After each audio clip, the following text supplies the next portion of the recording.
ଯେତେବେଳେ ଦୁଃଖ ଆସେ ସବୁଠାରୁ ବଡ଼ ଦୁଃଖ କ'ଣ ନା ଗୋଟେ ଝିଅ ମା ହେଇଯାଇଥିବ, ତାକୁ କିଛି ରୋଗ ଆସିଯାଇଥିବ, ସେ ସେତେବେଳେ ବିକଳ ମନଟା କ'ଣ ଥିବ କହିଲ, ମୋ ଝିଅର ସାହାରା ହେବ କି? ମୁଁ ମୋ କଥା କହୁଛି, ମୋ ଝିଅର ସାହାରା ହେବ କି?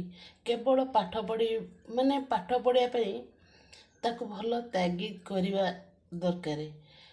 ଆଉ ସବୁ କଥା ଆପେ ଆପେ ସେ ବୁଝିଯିବ, ଆଉ ତା ଲଢ଼େଇଟା ସେ ଜାରି ରଖିବ। ମୁଁ ଏଇ କଥା କିଛି ଲୋକଙ୍କୁ ସେୟାର କରିଥିଲି। ଯଦି ବା ମୁଁ ମରିଯାଏ, କାହିଁକି ନା ମୋତେ ଯେଉଁ ବେମାର ହେଇଥିଲା, ମୋତେ ଯେଉଁ ରୋଗ ହେଇଥିଲା, ଲକ୍ଷାଧିକ ଟଙ୍କା ଖର୍ଚ୍ଚ ହେଉଥିଲା, ସେମାନଙ୍କର ଉତ୍ତର ଥିଲା କେବଳ ଚୁପ୍। ଆମେ ଏ ଝିଅ ପାଇଁ କାହିଁ ସାହାରା ହେବୁ? ଆମେ ଏ ଝିଅ ପାଇଁ କାହିଁ ସାହାଯ୍ୟ କରିବୁ? କାହିଁକି ନା ମୁଁ ଭଗବାନଙ୍କ ପାଖରେ ସବୁବେଳେ ଅହର୍ନିଶି ଡାକେ, ପ୍ରଭୁ ମୋତେ ଯେତେବେଳେ ଝିଅ ଦେଇଛ, ମୋତେ ବଞ୍ଚେଇକି ରଖ। ମୋ ଛଡ଼ା ତା ପାଇଁ ଭଲ ସାହାରା କେହି ହେଇପାରିବେନି।